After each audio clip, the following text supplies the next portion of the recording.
Welcome to Get Rich Education. I'm your host, Keith Weinhold. How do you survive the horrific pandemic-driven economic malaise? As both a consumer and an investor, are we at the bottom or not? What are the darkest and the worst hit areas, and where can we find some light? Today on Get Rich Education. Fortunately for you, Congress has made it possible to get up to $200,000 out of your current 401k or TSP to invest in real estate or your own business, and that's even if you're still working. The thing is, you can get all this money tax-free.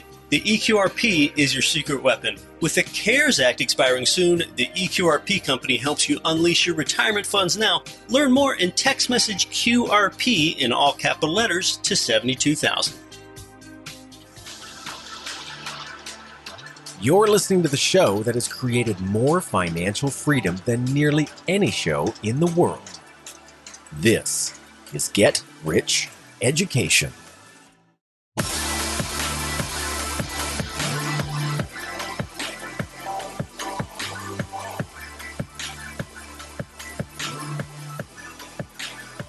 Welcome to GRE from JFK to LAX and across 188 nations worldwide.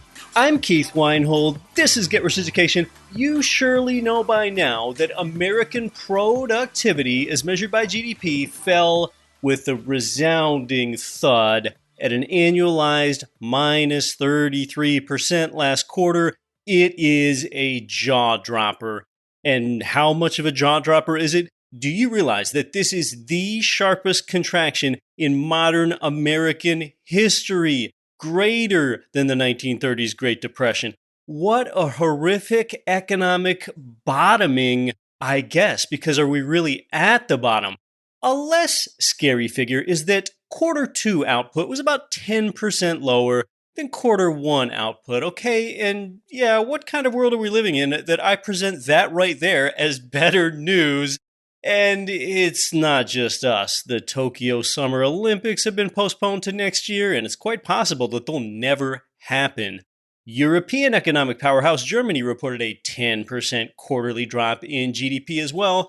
What do our leaders say? Well, there's one particular leader that I don't know that's always led us in the best way here, but to try to lend some credit where I can, admitting the gravity of the situation is a start in at least tempering American expectations. Yes, we're talking about the actual person of one Donald John Trump. Some areas of our country are doing very well. Others are doing less well. It will probably, unfortunately, get worse before it gets better. Something I don't like saying about things, but that's the way it is. The tech titans are performing rather well in the pandemic. I'm talking about those same companies that have been grilled by Congress lately over antitrust issues: Apple, Amazon, Facebook, and Google. Asset prices are up, including real estate that continues to hold up remarkably well.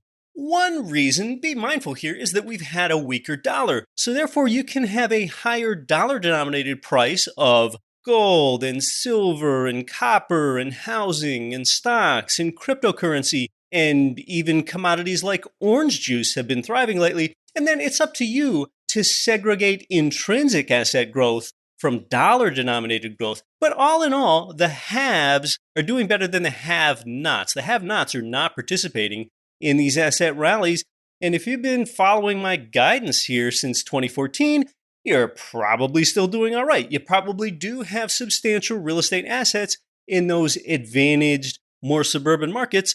Remember, too, each piece of real estate that you own is like this package of commodities that you have. You own lumber and steel and glass, asphalt shingles, concrete, copper wire, aluminum, and everything else. But I've got to tell you that if you're one of those people that's just trying to scrape together a 20% down payment for your first purchase, you are more vulnerable than you are during economic good times. So if that's your situation, be extra careful that you've got some good durability of income in your overall life. If you don't, then you might want to reconsider buying right now. If you're just scraping things together for a down payment, you had better be sure that you're getting the right asset. But if you are better off, maybe one of the haves rather than the have-nots, then this can be a great time to buy more investment real estate. Because look, just consider this. Housing Wire recently reported a mortgage rate below 2%. Yes, now it is a 15-year rate, and we're talking about primary residences here, but one company offers a 1.875% mortgage rate for this loan type. If that doesn't put a fantastic exclamation point on how you can take advantage of low rates, at least on your first 10 single-family rental properties up to fourplexes, then I don't know what does. Now, you'll probably pay 3 point something or more for your income property rate right now, but the fact that anyone out there is getting 1.875% is almost incomprehensible. Yes, as a GRE listener, you know that 15-year loans rarely make sense. A 30-year is just a better loan because rather than retire debt early, you can use the lower payment to create higher cash flow and therefore reinvest rather than pay down ultra low rate debt. Exploit that arbitrage. But this is all kind of how it starts with this sub 2. Right now, for the first time, you're probably hearing about it. First time ever, sub 2 rates. And it's for a fringe product maybe that you wouldn't use. But if they go a little lower, now you're going to be into the low 2s for primary residences. So on the rental property side, if those 0.7, 0.8 rent to value ratio properties seemed less appealing 6 months ago, they look more appealing to you now. Other signs about whether we're up off this horrific economic bottom, well, some bright spots. The number of borrowers in mortgage forbearance has dropped, and consumer spending is up off its lows. But of course, that's partly because they were in pretty low places before. This week's guest will be with us in just a minute to discuss housing trends today, and she is an expert and an instructor in real estate market analysis. Coming up on the show in future weeks here, homelessness in real estate. Yeah, when we talk about haves and have-nots, COVID has ravaged those that unfortunately don't have a home, or I guess more accurately, don't have a house. Real estate was already contributing to homelessness, and you know what? So are you. And so am I. We discuss real estate on this show, and we've got to be so grateful that we both have our own homes and we provide homes to others. Why are people homeless? And you know, some things that contribute to homelessness that go right through the heart of real estate investing that you've never thought about before are things like NIMBYism, rent control, smoke detectors, minimum wage, and even salamanders. Yes, I think it's all going to be clear to you when I explain it to you. It is homelessness in real estate on an upcoming episode. Also, we've talked here before about how the numbers don't make sense for long-term residential investment property in these huge world-class cities like New York, LA, Singapore, Sydney, London, and places like that. Well, there is, however, one notable exception. This world-class city has a metro population of about 10 million people, and yet the numbers and the law make sense for you as an investor. Yes, a world-class city that actually makes sense. A guest and I are going to discuss this on an upcoming show. For today, our guest and I are going to get granular and really break down the economy, what this means for real estate, coming up off the bottom of this contraction, and where you can still invest to be profitable.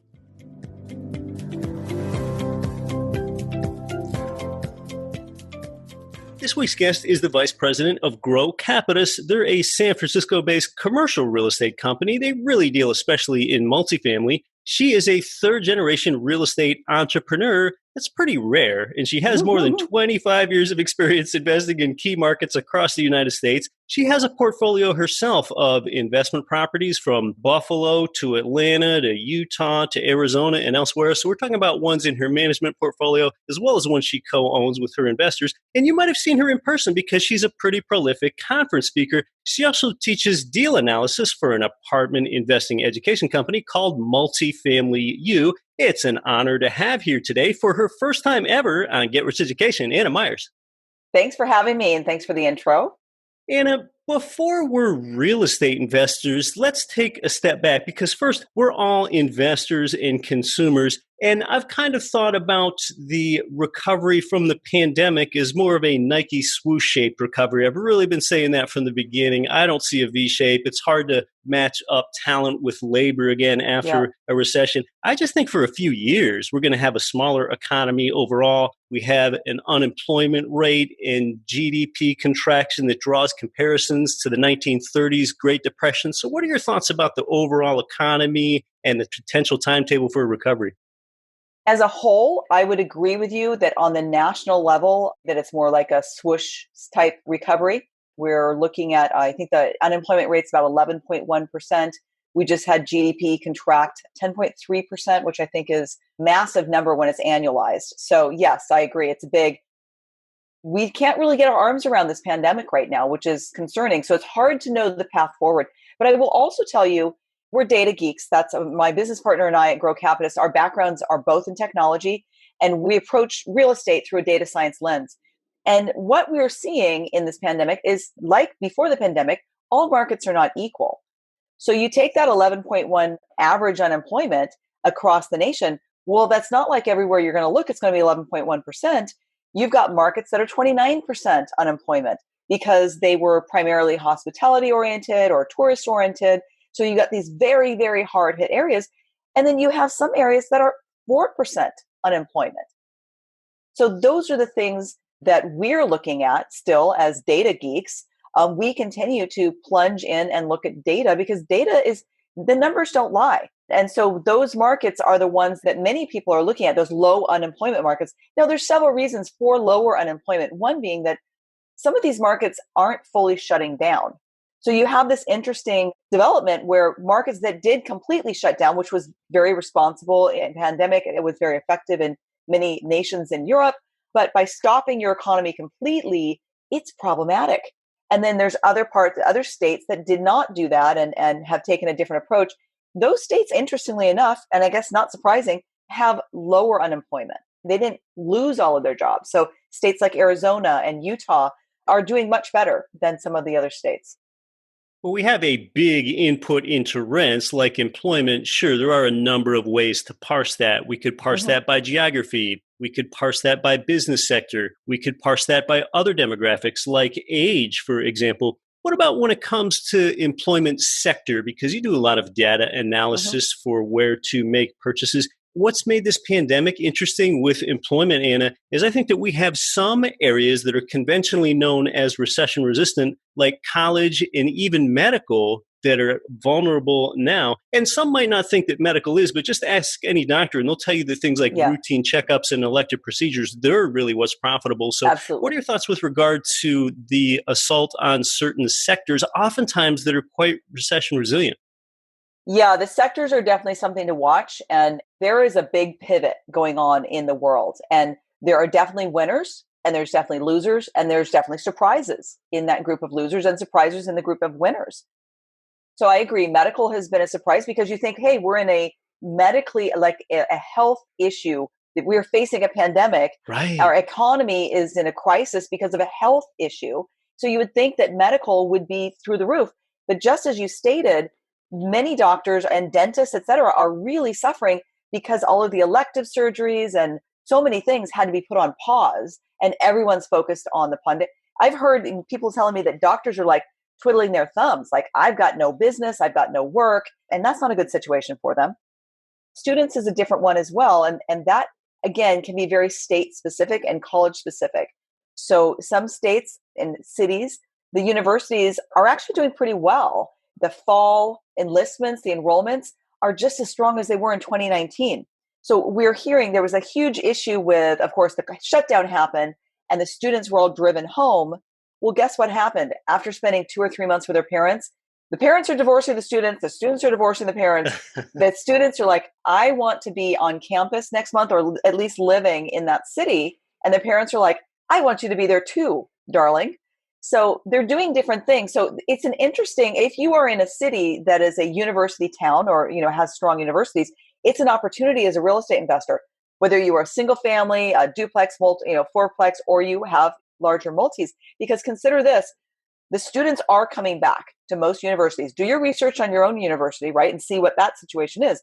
The students are coming back, but the on-campus housing, depending on the university, they're only taking 25 or maybe max 50% because they're trying to reduce the density. Well, you've got all these students and less on-campus housing. Well, where do they go? They're going out into the community. So they have to be renting. So that creates a surge in rental demand in the surrounding community. Hey, as real estate investors, that's an opportunity for us to provide great housing. Of course, you've got to make sure your housing is on par. We are in a pandemic. You got to make sure that you are delivering a great product to a student. And if that's who you want to cater to, you have to choose that too. I encourage people to really watch the student housing webinars that's coming out by, people like Yardi, Marcus and Millichap. There is some great content, and it is very surprising. It is not what you would think. The student housing market is very strong right now. That's pretty interesting about what you're seeing with college housing. Yeah. I think it can introduce some long-term disruption. I think you're going to have more and more people questioning why even show up on campus? Why pay this high tuition when there are more and more options out there like masterclass.com and the Khan Academy, some of these for only $15 a month at really good quality instruction. Why should I continue to show up in a physical class long-term? Is that a smart thing to do? We're going to see that over time, but I think that the current crop of incoming college students, they've created a vision in their mind of the life they want to live, and they've created this near-term vision of what they want. They haven't pivoted from that yet.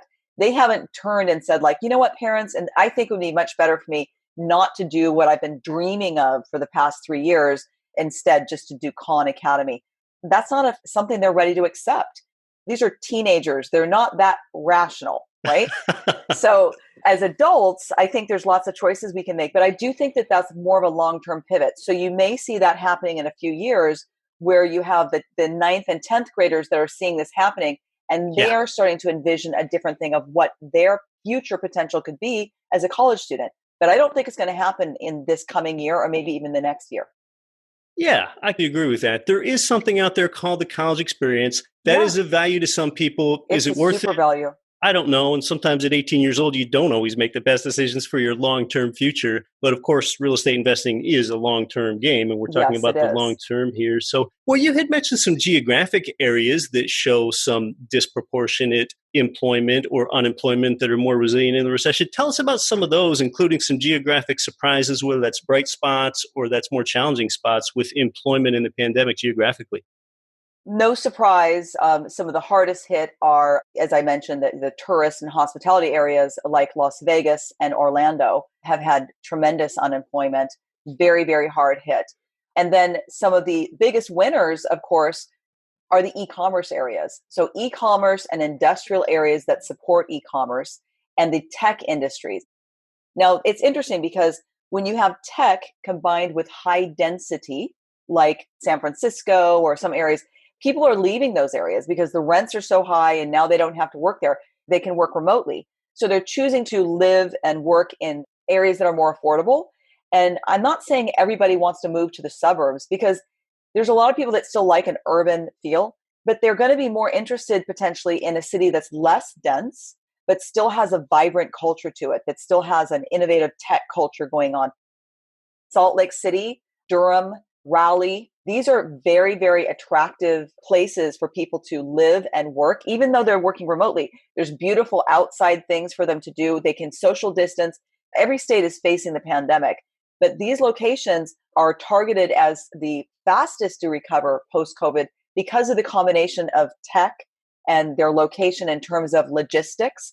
Salt Lake City is located so that it's kind of almost in the hairpin of where trucking would go. And in the logistics that we're facing coming up, it's all about logistics and getting goods out to people and warehousing closer instead of warehousing in China or other countries and then bringing it in and just moving it around. Now we're going to have to warehouse it in the country. There's a definite pivot going on. Interestingly enough, so e-commerce, it has been surging. We all know that. People are shopping more online. This is not a new trend. It's a continuing trend. E-commerce was up 15% growth in year over year. Okay. Guess what the growth has been now with the pandemic included? 77% growth. That's astounding. E-commerce. since that's in the last year, from May 2019 to June 2020. And the majority of that growth happened during the post-COVID, right? That is stunning. That is game changing. Everybody needs to pay attention to that and start looking at where can I invest that is supported or that has people that support e-commerce, because that I think is where people are going to go, right? Because you have to physically be there to pack, and there's all these physical jobs that go along with e-commerce. I would definitely recommend looking into cities like that. Those are numbers you can't ignore. That's a good point. And those physical jobs tied to e-commerce do need to stay there. That's something in itself that cannot be outsourced. And of course, even if we have a smaller economy, an economy is still going to exist, and there are going to be shifts with differential concentration in different places. So it really is about identifying those places. Well, in the pandemic, there are just more people that are worse off financially. Their job is shaky. Does that mean that banks aren't going to give loans to people, and that might put more people in the renter pool and be fewer people that could be home buyers? We're going to talk about that in a minute. You're listening to Get Rich Education. Our guest is Vice President of Grow Capitalist, Anna Myers. More when we come back. I'm your host, Keith Weinhold. Property investors can get killed with maintenance costs. That's less likely when you buy brand new construction. Let me tell you about JWB Real Estate Capital in bustling Jacksonville, Florida. They pioneered the build-to-rent model where you can invest in new construction, turnkey rental property. That's why JWB was featured on the front page of the Wall Street Journal. To learn more and see inventory, start now at newconstructionturnkey.com. The people that our listeners can't stop talking about are Ridge Lending Group and MLS 42056. They provided you with more loans than anyone. It's where I got my last few loans, and they finance single-family income property up to fourplexes. They're the #1 lender for both beginners and veterans. Start your pre-qualification, chat with President Chaley Ridge personally, and you'll end up with your custom plan for expanding your cash flowing portfolio. Start at ridgelendinggroup.com. This is Rich Dad Advisor Tom Wheelwright. Listen to Get Rich Education with Keith Weinhold, and don't quit your daydream.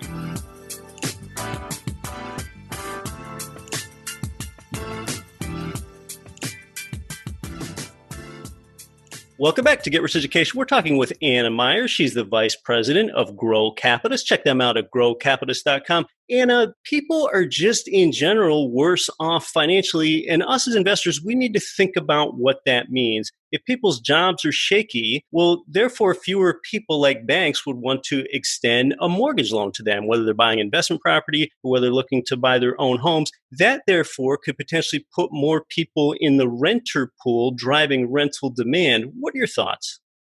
That it's true. There are a large number of people that are financially devastated by this pandemic, and more are to come. But just to add on to that, there are many people that are doing better than ever. They're doing way better because their jobs have taken off. Their companies have taken off, and they didn't even realize they were going to be this huge winner, because who knew this was coming? There are some people that are making more money than they ever made in their life because their jobs are just skyrocketing. Zoom, so there DoorDash. are winners and there are losers, right? Of every side. So I do agree that this health crisis that's become a financial crisis is going to be ongoing. And I do also agree that there'll be a large number of people that will be renters going to the renter pool because they're not able to manage household payments. I think that's coming.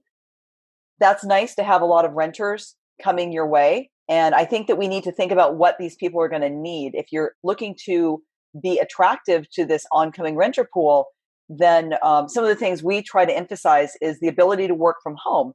So to create, and when you're advertising your space, you want to show that it's roomy, that it's got big windows. Maybe it's got an outside space because people need that. They got to get outside. They're inside all day long.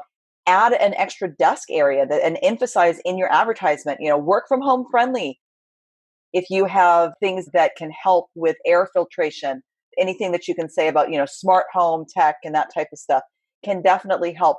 Put your hat on as a renter in a pandemic and think about, what do people want out of my space? We're all real estate investors, right? We have to think like that. How do you be attractive to service this new economy that we're in? And I think a lot of it does have to do from work from home and health. Those are two of the main things. Now, interest rates are very low right now for residential purchases. So while we're saying a lot of people can't afford homes, some people that have been sitting on the sidelines are buying things up. Right. because the interest rates are so low. So if they had done a good job of saving their money and they had stuff sitting there, home ownership is definitely shooting up. And I understand a lot of that is going to the suburbs. So some of these areas are just, people are just buying them up, and they're seeing huge surges in home pricing and homes going up. And some areas, of course, are the losers because people are moving out of those areas.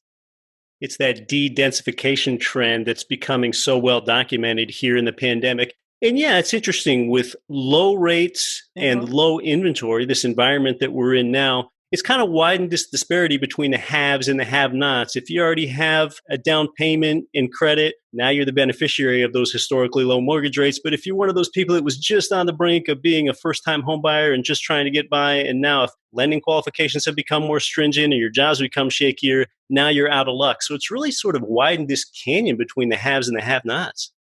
Yeah, and I also want to say, as an apartment owner, I mean, we have about, I'm the asset manager of about 1,800 units across the nation. Now, some number of those aren't built yet. We're under construction, so we're actively in construction. So probably about 900 units are value add. They're actually, occupied.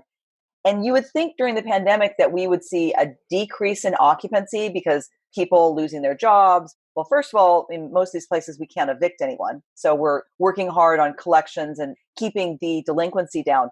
But what surprised us is the surge of occupancy. We are not losing people. I mean, you might think, like, in the last recession, people were like, they moved home to live with their parents, right? Like, they lost their job. They just, I'm going to move home. I'm going to live in the garage or whatever.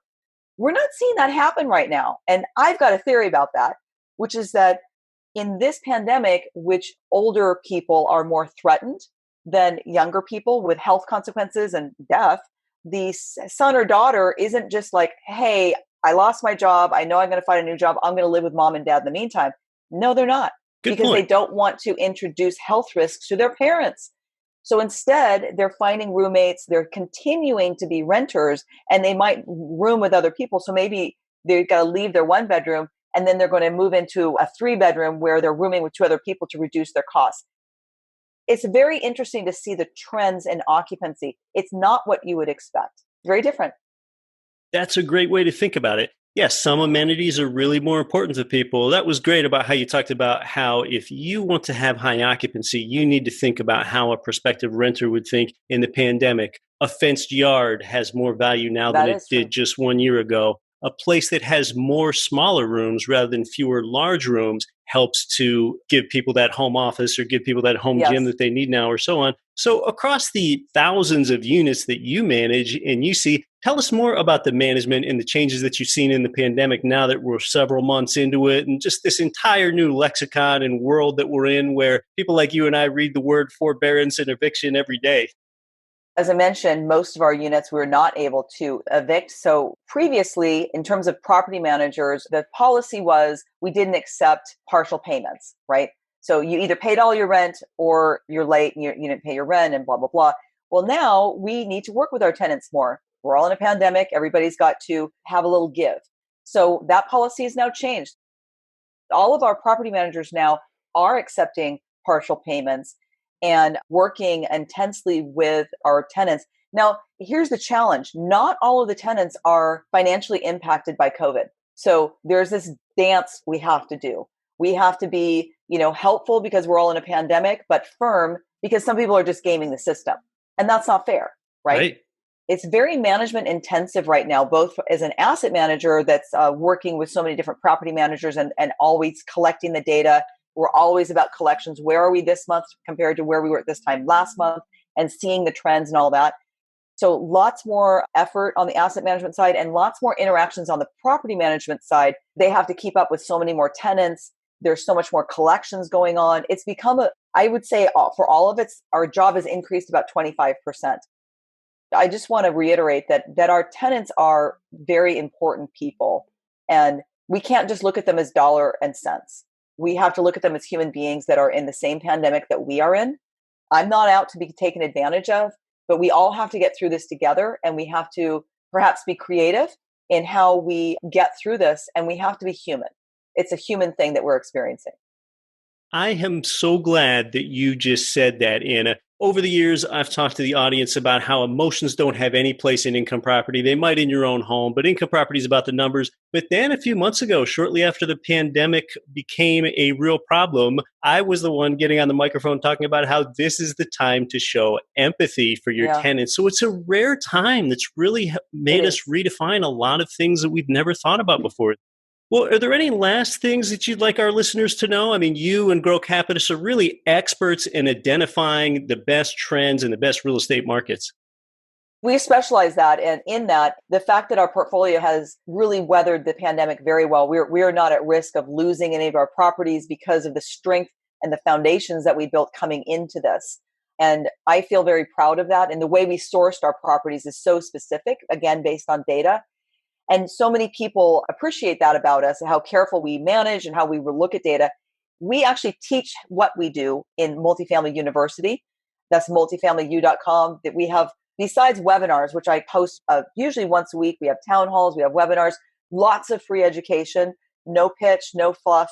So I definitely encourage people to come check out multifamilyU.com, watch some of our webinars, ask questions, get involved. If you want to take it to the next level, we teach a boot camp 4 times a year. And that is just all out learning. People say it's like drinking from a fire hose. The amount of data and information that we provide is pretty stellar. We're all about giving. And I think we're the best value out there for true boot camp experience to learn about multifamily and multifamily syndication and how we do what we do every day. Anna Myers, Vice President of Grow Capitus. You're really experts in real estate market analysis. Thanks so much for coming on to the show. Thank you. It's been great being here with you.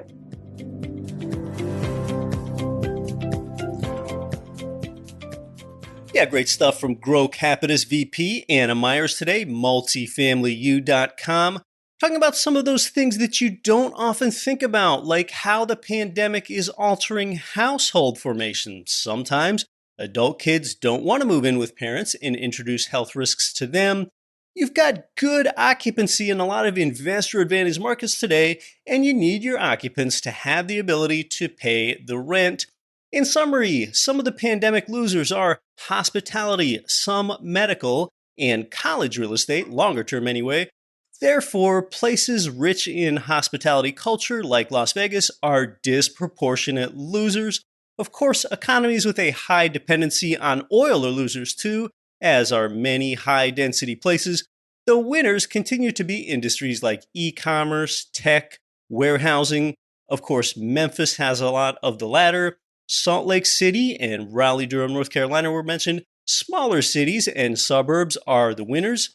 And it's interesting that as an asset manager, her work has increased by perhaps 25%. All in all, hang in there with the scarce housing inventory available.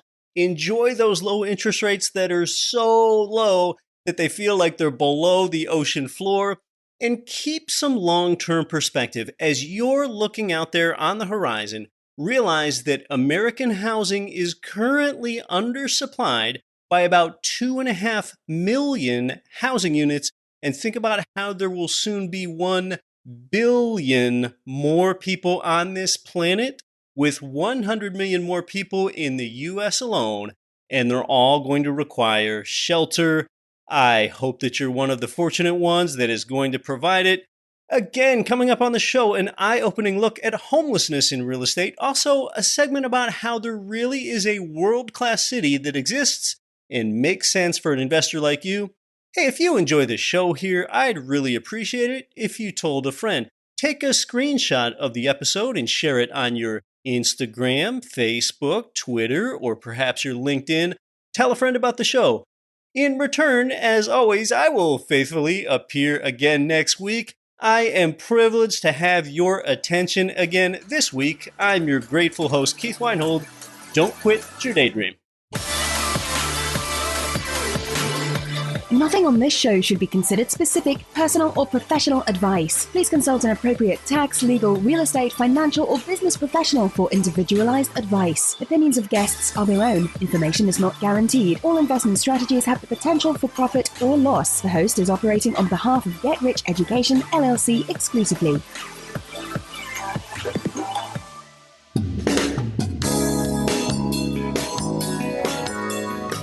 The preceding program was brought to you by your home for wealth building, GetRichEducation.com.